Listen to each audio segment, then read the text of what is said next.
कथा बैठेगी, 17 की कलश यात्रा हुई। ये बहुत बढ़िया परमात्मा ने अकल दी, कृपा करी। मैं तो कहूँ कि मेरे साथ कोई हो या ना हो, पर मेरे को इतना भरोसा है, मेरा बाकी भी आई मेरे साथ। कथा सत्संग जो की है, आज कलश यात्रा हुई है। इस कलश यात्रा के अंदर मैंने पहले ही कहा था इस बात को कि कलश के लिए कोई भी कलश ना लेकर आए ना उसको, क्योंकि गर्मी का समय, एक ही कलश जो आया और उसी के साथ ही इस कथा का शुभारंभ हो जाए। परमात्मा ने बड़ी कृपा करी। शाम को 6 बजे की सूचना और आगे ये कार्य रुकना नहीं चाहिए, इस कार्य को आगे बढ़ाओ। तो मैं ये कहूँगा कोई और नहीं हो, साकार रूप में परमात्मा ही आकर के कह गया कि इस कार्य को रोकना नहीं, इस कार्य को आगे बढ़ाना। जब हमारा एक कदम बढ़ता है तो 7 कदम उस परमात्मा के अपने आप बढ़ते हैं। अभी 11 दिन कैसे चलेंगे, कैसे होगा, ये तो उसके बाद। दूसरी बात, कथा सत्संग जो भी है, मैं हमेशा कहता हूं कि ये आम के लिए नहीं, ये तो केवल परमात्मा के लिए है। और जो हमारे बीच में वो आकर के बैठे हैं, विराजे हैं, उन्हीं की गाथा उनको हम सुनाए, ये सौभाग्य हमारा है। आज कलश यात्रा हुई है, उसका भी एक नियम है थोड़ा सा, और उस नियम को मैं पूरा कर रहा हूँ।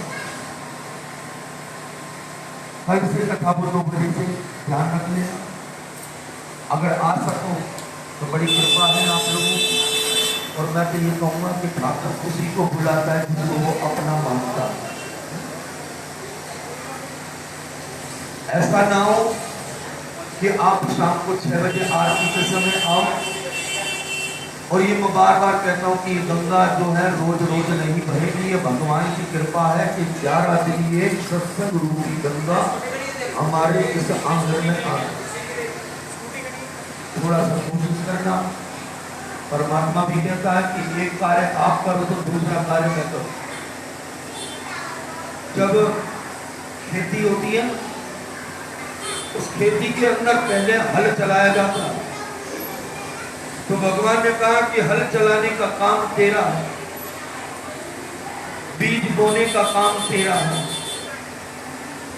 आर्य समझ, बीज बोने का काम तेरा है, और उसके बाद में वर्षा करना ये काम मेरा है। कृपा हुई ठाकुर जी की। अगर तुम सबका भाव सुंदर हुआ तो यही समझ के चलना कल इंद्रदेव भी प्रसन्न होकर के बरसेंगे। अगर ये हमारे भावों की बात है, क्यों? क्योंकि इंद्र भी ये सोचते हैं कि जहाँ परमात्मा की कथा है, सत्संग चर्चा है, तो सभी देवी देवता एकत्रित होकर के उस सभा में आते हैं।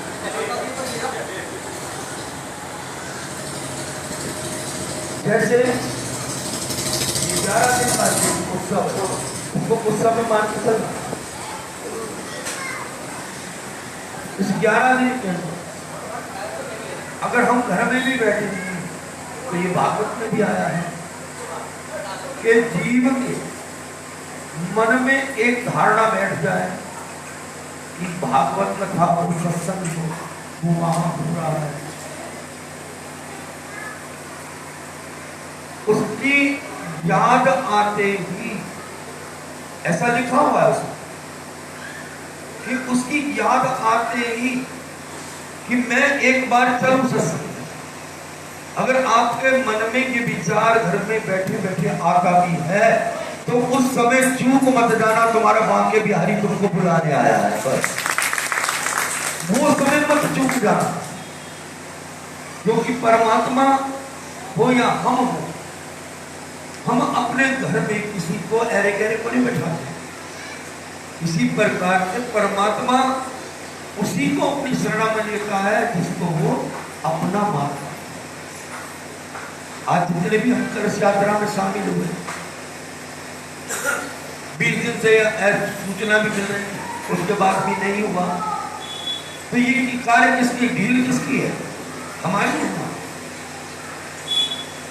तो चाहिए तो कुछ ना कुछ खोना पड़ता है, यानी कि कुछ पाने के लिए कुछ खोना जरूर पड़ेगा।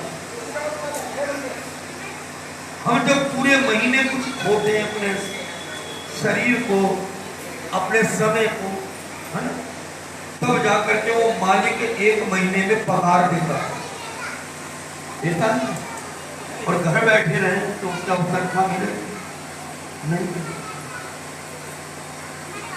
इस चीज को जिस दिन अगर हमारी बुद्धि में ये बात बैठ गई, उसी दिन ये समझ के चलना कि सुख की चाह में भागना नहीं है,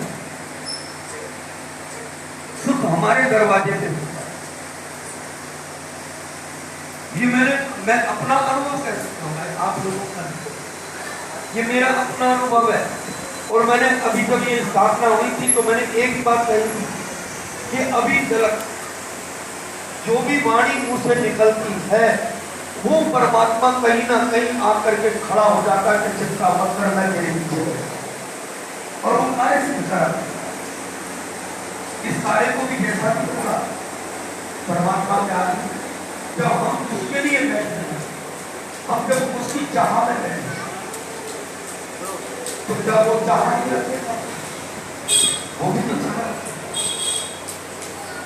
उसी प्रकार से वो परमात्मा भी कहते हैं। एक बार नारद जी के मन में एक बात आई और वो वैकुंठनाथ के पास गए और जाकर कहा कि प्रभु आप मुझसे पूछो कैसे तुमको रिझाएं, आप प्रसन्न हो, कैसे प्रसन्न। तो ये परमात्मा की वाणी है, मेरे साथ साथ बोलो, ये भागवत जी का पहला श्लोक है। बोलो ना हम, अपने मुंह से बोलो, ना हम बसामी, ना हम बसामी वैकुंठे। एक नारद, सुन लो, हे नारद आप मत बोलो, श्लोक आया है नाम बसामी वैकुंठ, योगी नाम हृदय लभ है, मद भक्ता यत्र गायन्ति तत्र श्रद्धानि नारद। हे नारद, मैं कभी कभी संतों के हृदय में भी वास नहीं करता। इतनी बड़ी बात ये नारद जी को कहा है कि कभी कभी मैं संत के हृदय में भी वास नहीं करता। साधु हो, संत हो, मैं उनके हृदय में भी नहीं रहता, मैं वैकुंठ में भी नहीं रहता, मैं साकेत में भी नहीं रहता, मैं किसी और लोक में नहीं रहता, इन 14 भुवनों में भी नहीं रहता। तो भागवत जी में आया है कि परमात्मा ना तो कभी आया है ना कभी गया है हमारे बीच में। अगर वो हमारे बीच में नहीं होता तो क्या हम बैठे रहते? तो उन्होंने ये कहा, नारद ना मैं बसामी वैकुंठ थे, न योगी नाम हृदय, न मैं योगियों के हृदय में रहता हूँ। नारद जी कोई प्रभु आप कहाँ रहते हो? बोला कि जहाँ पर मेरी चर्चा होती है वहां आप बिना बुलाए पहुंच जाता। जहाँ मेरी चर्चा, ये हकीकत है, ये मेरी ऐसी बात मत करना कि मेरी मन गलत कहानी है। आप भागवत जी को खोलो, उसके अंदर पढ़ो। मैं तो हमेशा आप लोगों को कहता हूँ इस बात को कि अपने घर के अंदर गोपाल जी की स्थापना कर सको तो करो, नहीं तो मत करो, कोई दिक्कत नहीं। जिसके घर के अंदर भागवत जी विराजमान है उस घर के अंदर कभी यम का वास नहीं हुआ करता, यम का वास नहीं होता। यमदूत नहीं लेने आते, साकार रूप में तुम्हारा बांके बिहारी ही वहां पर बैठा, वही तुम्हारा गोपाल है, वही तुम्हारा ठाकुर है, साकार रूप में। अब ये तो ग्रंथ खुलेगा कल, अभी आप इसको मान से सम्मान से आप लेके आए। ये याद रखना, जिसका जैसा भाव होगा उसी हिसाब से उसको फल भी मिल रहा है, क्योंकि भाव का ही खेल है। हम जिस प्रकार से सम्मान के मान लेके आए हैं,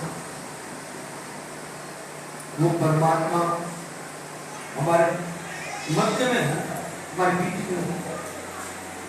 कल जब ये ग्रंथ खुलेगा, बाकी तो व्यास भी खोलेगी तो समझने की कोशिश करना है, क्योंकि मैं अक्सर एक बात कह देता हूँ, सुनने वाले तुम भी हो तो सुनने वाला मैं भी।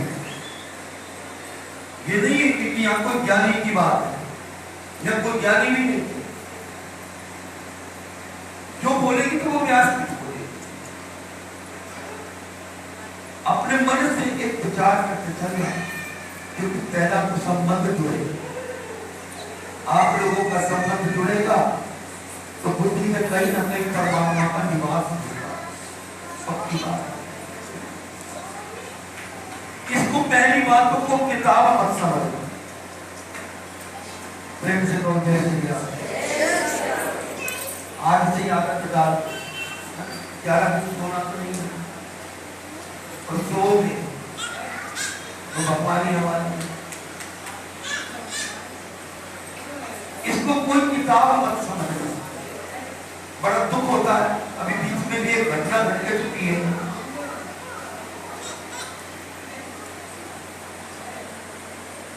एक घटना अभी आप लोगों ने देखी कि जो ये कल ग्रंथ खुल रहा है, क्योंकि जब जब ग्रंथ खुला है तो शरीर की ग्रंथियां अपने आप बढ़ती। आपके मन का विचार यही होना चाहिए कि वृंदावन से साकार रूप में मेरा बाकी बिहारी ही गंगा विहार में आ रहा है, ऐसा मन में विचार। तो कैसा मन से रखेगा, कैसा मन के अंदर एक उद्यम होगी, एक उमंग होगी। इसको कोई किताब मत समझना, इसको कोई बकवास मत समझना, इसको कोई व्यथा मत समझना, क्योंकि कथा हमेशा इस जीव की व्यथा को मिटाती है। हम कहा चल रहे व्यथा, कथा में नहीं चल रहे, तो कथा हमारी व्यथा को मिटाएगी।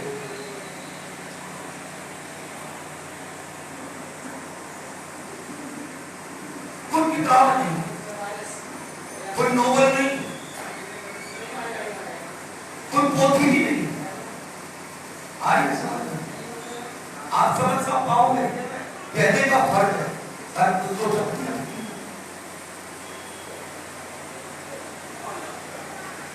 ये कोई कमाई का साधन नहीं, क्योंकि ये सनातन धर्म जब से नीचे आया, जब से हमने अपने बाप को और मां को भेजना शुरू कर दिया, इस ग्रंथ का सौदा हो गया। हुआ कि नहीं हुआ बोलो? आज करोड़ों में कथाएं होती, क्या कहोगे, क्या मिलेगा, हो रहा है कि नहीं हो रहा है? और जब हमने अपने पिता को ही बेच दिया, उसका ही सौदा कर दिया, तो फिर वो औलाद किस काम की?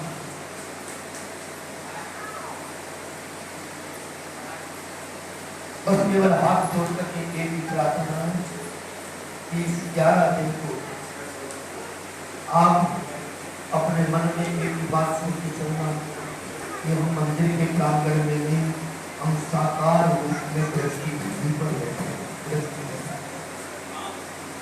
तो ये कथा भी समझ में आएगी, और जो हमारे मन की जो व्यथा है ना, कथा जानते हो बेकार की बात है, ये जो व्यथा है ना, ये हमारी दूर हो। प्रभु जो हमारी व्यथा है, आप उसको दूर करो, और जब ये व्यथा दूर होगी तो प्रभु कृपा ऐसी बनेगी कि तुम्हारी कथा में मन लगेगा, तुम्हारी कथा में मन लगेगा। समझ में आया? मतलब आपकी उस चर्चा में हमारा मन लगेगा। कब लगेगा? जब तुम भी निस्वार्थ रहो और मैं भी निस्वार्थ, मुझे कुछ स्वार्थ नहीं। मैं कथा को इसलिए सुनूं कि मेरा व्यापार चल जाए। मैं इस 11 दिन के सत्संग को इसलिए सुनूं कि मेरे को औलाद हो जाए, मैं इस 11 दिन के सत्संग को इसलिए सुनूं कि मेरा मकान हो, दुकान हो, व्यापार हो। बोले इस भाव से मत सुनना, तुम्हारा कर्म है तुम्हारा बैठना, और बाकी देने वाला तुम दाता बैठा है। तुम्हारा कर्म है वो तुम करो, उसका कार्य वो करे। और मैं उनसे कह देता हूँ आत्मा के देखना, आत्मा करके देखना इस बात को, तुम उनके लिए चलोगे तो परमात्मा तुम्हारे लिए चलेगा। आप भी तो कहते हो कि तो आने का जाना है, हम किसी के जाएंगे तो कोई हमारे आएगा। ऐसे ही वो परमात्मा भी कहता है कि तुम आओगे तो मैं तुम्हारे पास। तो ये कल से ये मैंने बात बताई है, इसको कोई किताब कोई मत समझना, इसको साकार रूप में आप अपने मन का भाव बनाना कि इस व्यास पीठ के ऊपर कोई व्यक्ति नहीं है। उससे लोगों को मन में ये होगा कि कोई कथा कह रहा है, ऐसा मत सोचो। जब तो हजारों बार कथा सुनी, क्या हमारे दिमाग में है? अभी मैं आप लोगों से पूछ रहा हूँ, कथा आई समझ में तो हजारों बार सुनी, और आप लोग तो मन में ये बात रहती है कितनी बार सुनी। वही माँ का चोरी, वही फलाना, वही जिनका, वही दूसरा मत, वही फलाना। हमने अपने लिए क्या निकाला? अपने लिए हमने अपने घर में रखा था। जो बेकार की चीजें होती ना तो कबाड़ खाने में जाती ना, रखना पसंद नहीं करता। यही होता है। उस कूड़े को कौन रखे? कारण केवल यही बना, एक गुरु ने अपने चेले से कहा, चेला बोला कि महाराज मेरे को आ गया तो मैं सत्संग में जा रहा हूं। गुरु ने मना कर दिया, तू सत्संग में नहीं जाएगा, नहीं जाएगा। चेले ने हाथ जोड़ के कहा कि महाराज आप ही कहते हो, एक घड़ी आधी घड़ी और आधी रोज गुना, तो महाराज ये कहना छोड़ दो, आप सत्संग में क्यों न मना कर लो? बोला सत्संग कितने देर का होता है? बोला 3 घंटे। अब ये 2 बजे से 6 बजे तक कितने घंटे हो गए? कितने घंटे हो गए? 4 घंटे। 4 के लिए आप 5 लगाओ, आरती सभी। अब ये देख करके चलो कि मैंने सही बताऊं तो मैं आज खुल करके बात कह रहा हूं, हर बार मेरी आखिरी कथा होगी। पिछली बार भी मैंने कहा था, पर वो शायद मैं तो ये कहता हूं तो वो बाजू पकड़ के खड़ा है, बोला कि नहीं पूछता है। ये बहुत बड़ा अनुभव है। यहाँ पर सुबह से लेकर के शाम तक कम से कम 30 चाय तो मेरी है, और ये और ना वहां पर पानी की जरूरत है, ना वहां चाय की जरूरत है। सवाल कौन कर रहा है? जरा बाकी किसी भी चीज की जरूरत नहीं। और 4 घंटे 5 घंटे जो भी है वो वहां बैठा के रखा। तो इससे बड़ा और अनुभव क्या होगा? इससे बड़ा अनुभव क्या होगा? आप लोग तो फिर भी दरअसल समझ कर लोगे, जितनी देर सुनोगे उसके बगलों में किसी को सब्जी की याद आएगी, किसी को रोटी की, किसी को कहीं, और वहां पर वो बांध के रखे। इसका मतलब कोई ना कोई शक्ति है तो रोक के रखे, रोक के ना। उसी प्रकार से थोड़ा सा समय का ध्यान रखना। वही गुरु जी ने कहा कि सत्संग के 3 घंटे बैठ के आते हैं, और ये सत्संग तुम्हारे 3 क्षण भी अपने भीतर लेकर बाकी को ध्यान से प्रसन्न करना। मैं भी करूंगा, आप भी करना, क्योंकि श्रद्धा से भाव से ये जो व्यास पीठ है ये कोई ऐसा नहीं है कि यहाँ पर जो है एक बैठेगा व्यक्ति और उसके लिए जरा सी सहूलियत होता है। बोला जिस भाव से आप व्यास पीठ का निर्माण करें, सके, उसी प्रकार से कथा का आनंद भी तुझको मिल सके। तो कल 2 बजे से मैंने पहले कह दिया है कि कोई आना या मत आना, क्योंकि तो ये प्रसंग अभी कथा के अंदर कई बार चलेगा। ठाकुर जी ने भी क्या किया है, क्यों आए अपने अपने घर जाओ, बाहर कई दफे आया महाराज की लीला में।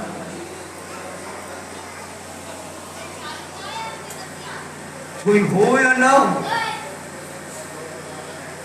पर ये 2 बजे व्यास पीठ के ऊपर वेद व्यास जी महाराज विराजमान होंगे। 2 बजे शुरू होगी और सही 6 बजे इसका विश्राम होगा। हर एक समय कोशिश करना, मानते हैं कि दोपहर में गर्मी बहुत तगड़ी है और थोड़ा सा गर्मी को, कहावत भी है कि भक्ति के अंदर ये भूख और प्यास, ये 2 को ही त्यागना, और जिसने इसको त्यागा, नींद को, भूख को और प्यास, जिन्होंने 3 चीजों को त्यागा, तो भगवान कहता है मैं तीनों तापों से उसको अलग कर देता हूं। तीनों तापों से तो कोशिश करना। 11 दिन का ये सत्संग कल से 2 बजे से शुरू होगा और 6 बजे तक चलेगा। आरती का जो समय है वही 6:30 बजे का, और एक ही आरती भागवत जी की होगी। उससे पहले ना तो मोर छड़ी चलेगी, ना तो मोर छड़ी होगी। मोर छड़ी को विश्राम होगा, क्योंकि भगवान भी सुन रहे हैं और यहाँ जितने भी आंगन में देवी देवता विराजमान है, ये सभी तुम ही नहीं, ये सब हंस करके कह रहे हैं कि 11 दिन हमारा सौभाग्य है कि हम भी अपने परमात्मा की कथा सुने। तो कोशिश करना, 11 दिन के बाद में फिर हमको सोना है। और मैं तो अक्सर कह देता हूँ कि कथा में, इस सत्संग में आके भले ही सो जाना, कोई दिक्कत नहीं है, भगवान बुरा नहीं मानेगा। कमरा है, जिसको नींद आए तो सो जाइए, और फिर भी नींद आए तो कोई पिल्लर के पास खड़ा हुई हो, कोई कहीं बैठी हो, कोई सहारे से बैठी हो, सो जाना वाले ही। पर परमात्मा एक ही बात को कह रहे हैं, बोला कि घर में सोओगे और यहाँ पर सोओगे, दोनों में अंतर है। बोले यहाँ पर अगर कथा में सो गए तो कब तुम्हारा बांके बिहारी तुमको उठा दे कोई बता दे, है ना, वो कब उठा दे। और घर में सो जाओगे तो 4 ही उठाएंगे। घर में जब सो जाओगे तो 4 उठाएंगे।